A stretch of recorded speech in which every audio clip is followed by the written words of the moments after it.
A lot of people ask me about youth getting involved in agriculture, and my perspective is always like, do not go into agriculture as a youth. And in this case, I'm saying like someone who is 18 to 35. And the reason behind it, there's so many things that are against you, right? So there's so many variables. One of them is, of course, land, right? You need capital for you to do that, right? And you need inputs, you need all this machinery for you to be able to do that. No one who is between 18 and 35 has those variables going for them. And let's say even if you had all those variables, there are also other constraints that I think are also going against you. Things like time. For you to produce stuff, let's say it's vegetables, you have to wait 3 months. Maize, you have to wait 4 months. Avocados, you have to wait 3 years. So there's the time constraints. There's also the technology constraints. It's very hard for you to go into the market and find the technology that's going to, let's say, 10x your productivity, right? So as a young person who wants to go to agriculture, my perspective is, at least if you want to go to agriculture, don't go into the production side of things. Maybe input supply, maybe sales, maybe retail, maybe marketing. That's a much better way for you to enter into agriculture if you want to make money. You mentioned about like politicians and people wanting to do agriculture. And my perspective is agriculture is a labor of love. If you want to go to agriculture to make money, you're going to fail a lot. And the thing with this, my take on this is a lot of politicians go into agriculture because they have a lot of money. They don't know what to do with it. And to some, by instincts, they actually like agriculture. So those are the two things that are going for them, in my perspective.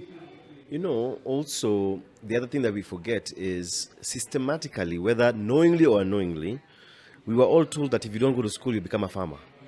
So most youth don't want to become a farmer. Youth in shags, for them, it's a subsistence farming. So it's not that it's a passion project. It's like you have to grow some maize. It's like guys who are farming up country, they sell surplus, but it's mostly for sustenance. It's not. They're not doing it for economic gain. It's the extra one ndio wanauza, and that's why you realize even farmers who are growing beans and stuff wanauzanga ile nini, alafu wanaweka kwa the what are they called, the granary, yeah? And wanatoa wakiuza. Actually hiyo ni akiba. A lot of people don't understand these dynamics, but for them they're also looking for a way out. It's not, and I agree with you in terms of so many things are against you, because here a farmer who's doing potatoes in Kenya, the average yield is about 4 tons, right? Your compatriot in the Netherlands growing potatoes is growing at 20-25 tons an acre. Sababu yeye anafanya machinery, sijui kuna paka you there's almost even a machine massaging the plant ndio isiumie. You get? And on top of that, these guys are being given government subsidies like crazy. That's a very important variable that a lot of people don't talk about. Even the US, corn is being grown in Iowa and all this. You're guaranteed of a specific price. You're guaranteed. And if you don't get it, the government is going to come and meet that gap. Here, you're by your own. So I can see why the youth would not want to get into agri. But I wouldn't want to discourage them just because you start pole, and then you just keep on adding. You just keep on adding. And if you engage if you get into it with as a group, because it's strength in numbers, you end up being more formidable. And because I feel like for us guys as creators, as we were talking before, we're very industrious, we're very innovative and stuff. After farming and getting the produce, using that innovation to value add, that's where the money's at. Because now I remember we're using potatoes as a SI unit. You'll sell potatoes at 40 bob a kilo.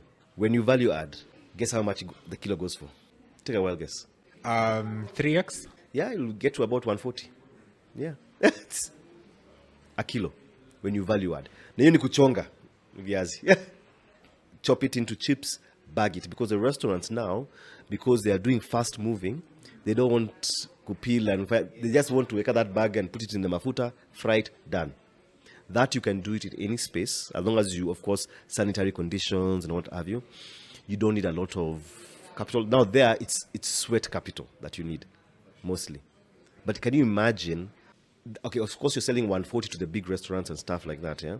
But can you imagine selling it even to even if you start local chips mwitu na nini and say, madhe usitongezi viazi, mimi nitakuletea nitaongeza tu 10 bob juu or whatever it is. Now you become a little bit more industrious, and then your network grows like madness. Yeah, someone comes and say, okay, niaje leo umemaliza kutengeneza chapo haraka hivyo, msala nileta kazi imechongwa. So yeah, that's a way also So it's about being innovative. I know capital is very strenuous. That for everybody, even for us, it's very, very strenuous. But you have to start somewhere, imagine. If you don't start, it's like you're not going to hit the ball unless you swing that bat. Ama you try to kick it. But if you stand there, then the probability is zero.